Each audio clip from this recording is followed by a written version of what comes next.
यहाँ हमें kingdom of माजिनतानो दिखाई देता है, जहाँ क्वीन जेवियर से कहती है, क्या हमें ड्रैगन किंग की खोज करनी है। जेवियर कहता है, हाँ महारानी, कुछ समय पहले लॉर्ड फ्रंटियर और मैंने ड्रैगन किंग की पावर ली थी ताकि हम दूसरी दुनिया में उसके घर जा सके। इसलिए अगर मैं ड्रैगन किंग से मदद मांगू तो शायद मैं एक बार फिर वहाँ जा सकूँ।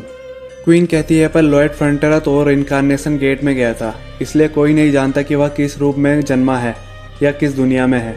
जेवियर कहता है कि यह एक पॉसिबिलिटी हो कि वह अपने घर लौट गया हो। क्वीन कहती है, क्या तुम निश्चित हो कि इसकी संभावना अधिक है। जेवियर कहता है, नहीं महारानी, पर लॉर्ड फ्रंटियर हमेशा से एक ऐसा इंसान था जो छोटी संभावना पर भी अपना सब कुछ दांव पर लगा देता था। क्वीन यह सुनते ही कहती है, किंगडम ऑफ माजिनतानो अपने सभी पैसे ड्रैगन किंग की खोज में लगा देंगे, तो मुझे अपडेट करते रहना जो कुछ भी हो।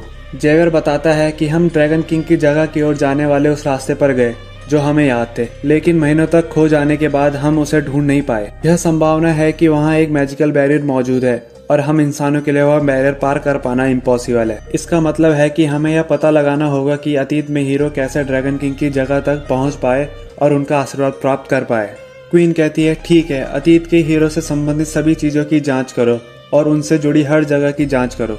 सिपाही कहता है, कमांडर, हमने वह गांव ढूंढ लिया है जहां उस जगह का रास्ता अभी भी जीवित है, पर वह जगह बर्बाद हो चुकी है। कमांडर कहता है, तो उस इंसान का पता लगाओ जिसने उसे बनाया था। यहाँ हमें फ्रंटियर स्टेट दिखाई देता है, जहाँ हम देखते हैं एक पुराने पोस्टर में लिखा था, congratulation to the steamed lord फ्रंटियरा।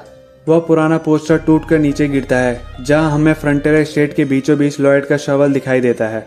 Poster नीचे गिरता है, बैरन वहाँ आता है और कमांडर ग्रेग को पोस्टर बदलने को कहता है। फिर हम यहाँ देखते हैं कि जेवियर बर्फीले पहाड़ों को पार कर रहा होता है और कहता है, किम सुहो, फ्रंटियर में सभी ने आपकी वापसी पर कभी भी संदेह नहीं किया और मेरे मन में एक पल के लिए भी यह ख्याल नहीं आया कि मैं आपको ढूंढ नहीं पाऊंगा, क्योंकि आपने मुझे सिखाया है कि हमेशा आगे की ओर देखना, क्योंकि लक्ष्य को प्राप्त करने का यह एकमात्र तरीका है। जेवियर एक पहाड़ में खड़ा था, तभी ये पीछे से आवाज आती है, कैसा एक इंसान इस जगह को ढूंढ सकता है। जेवियर पीछे देखता है, तभी ड्रैगन जेवियर को देखता है और कहता है, तुम। यहाँ किम सुहो कोट और पैंट पहनकर बाथरूम में खड़ा होकर अपने बाल सही करता है। तभी हमें एक बिल्डिंग दिखाई देती है। एक आदमी कहता है, मैनेजर सुहो, आप यहाँ हो, प्लीज बैठिए। नहीं, अब आप टीम लीडर किम सुहो हो। सुहो कहता है, क्या टीम लीडर? वो आदमी कहता है, हाँ सही कहा, यह कल डिपार्टमेंट हेड की मीटिंग में तय हुआ। अब आप टीम लीडर हो। तुम जानते हो कि तुम इस कंपनी के हिस्ट्री के यंगेस्ट टीम लीडर हो। कंपनी के हेड्स भी तुम्हें अनदेखा नहीं कर पाए, क्योंकि सभी जानते हैं कि तुमने कंपनी को कितना प्रॉफिट करवाया है। सुहो उदास चेहरे के साथ उसे कहता है, थैंक यू। वो आदमी कहता है, बस यही, मैंने सोचा कि इस समय तो तुम्हारे चेहरे पर खुशी होगी। सुहो कहता है, इसके लिए मैं माफी मांगता हूँ। वो आदमी कहता है, चलो छोड़ो, अपने काम में जीनियस होने का क्या फायदा जब तुम उदास और अकेले हो। किम सुहो बिल्डिंग से बाहर आता है, उसके फोन की घंटी बजती है। वह फोन देखता है, उसमें उसके दोस्त का मैसेज था, क्या तुम अभी भी जिंदा हो। हम देखते हैं किम सुहो और उसका दोस्त होटल में बैठे हैं। गोगी कहता है, याद है मैंने एक बार कहा था कि जब तुम बड़े बन जाओगे तो मैं तुम्हें मीट खिलाऊंगा। खैर, लगता है आज ही वो दिन है। वह लॉयड जैसा चेहरा बनाकर कहता है, मैंने सोचा मेरे बिना तुमने मीट सूंघा भी नहीं होगा, लेकिन अब तुम अपने आप को देखो, एक बड़े कंपनी के मैनेजर। चलो भी घमंड मत करो, वरना मैं तुम्हारे चेहरे पर तमाचा मार दूंगा। सुहो कहता है, पर मैंने हाल ही में मीट नहीं खाया है। गोगी कहता है, क्यों, क्या वो तुम्हें कम सैलरी दे रहे हैं? सुहो कहता है कि नहीं, मैं तुम्हारे इसे खरीदने के लिए इंतजार कर रहा था, क्योंकि मुझे पता था कि तुम किसी दिन महत्वपूर्ण व्यक्ति बनोगे। गोगी कहता है, तुम क्या सोच रहे हो, कुछ अच्छे शब्द बोलकर तुम एक्स्ट्रा प्रीमियम मीट ले लोगे? पर यह काम कर गया, मैं तुम्हें 10 सर्विंग दूंगा, साले कमीने। तो आजकल कैसे हो तुम और अब कहाँ रह रहे हो? किम सुहो सोचता है और कहता है, मैं एक अजीब सपना देख रहा हूँ। गोगी कहता है, एक सपना? सुहो कहता है, हाँ एक सपना, जहाँ मैं एक नोवेल में साइड कैरेक्टर था, पर जैसे ही मैंने अपनी आंखें खोली, यह सब वह गोगी को हंसते हुए बताता है और गोगी भी यह बातें ध्यान से सुन रहा होता है। वह यह सब बताते हुए कहता है, तब उस हरामी डीमन किंग ने मेरा हाथ उखाड़ दिया, पर मैं इतनी आसानी से हार नहीं सकता था। मैंने अपनी टांग उसकी कमर पर कसकर लपेट ली और मैंने हम दोनों को एक साथ पुनर्जन्म के गेट में धकेल दिया। गोगी सुहो की तरफ घूरता है।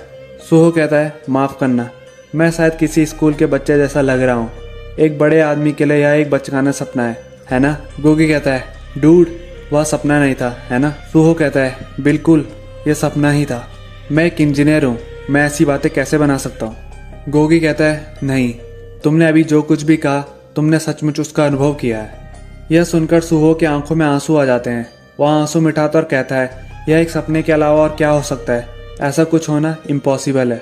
गोगी कहता है, मुझे नहीं पता, पर शायद तुम्हारे लिए यह दुनिया ही एक सपना है और जिस नोबल का तुमने जिक्र किया वही हकीकत है। मैंने तुम्हें पहले ही बताया था, है ना?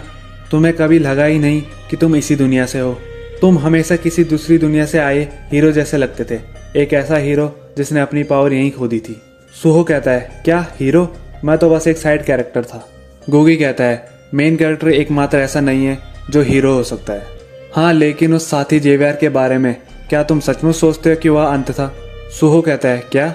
गोगी कहता है, जहाँ तक मैं समझता हूँ उसके जैसा कोई भी व्यक्ति कभी भी चुप नहीं बैठेगा, चाहे कुछ भी हो जाए। ऐसा आदमी तुम्हें पृथ्वी के अंत तक खोजेगा, है ना? यहाँ जेवियर ड्रैगन किंग की जगह पहुँच जाता है और ड्रैगन किंग से कहता है, मैं आपसे विनती करता हूँ, मुझे सियोल भेज दीजिए। ड्रैगन किंग कहता है,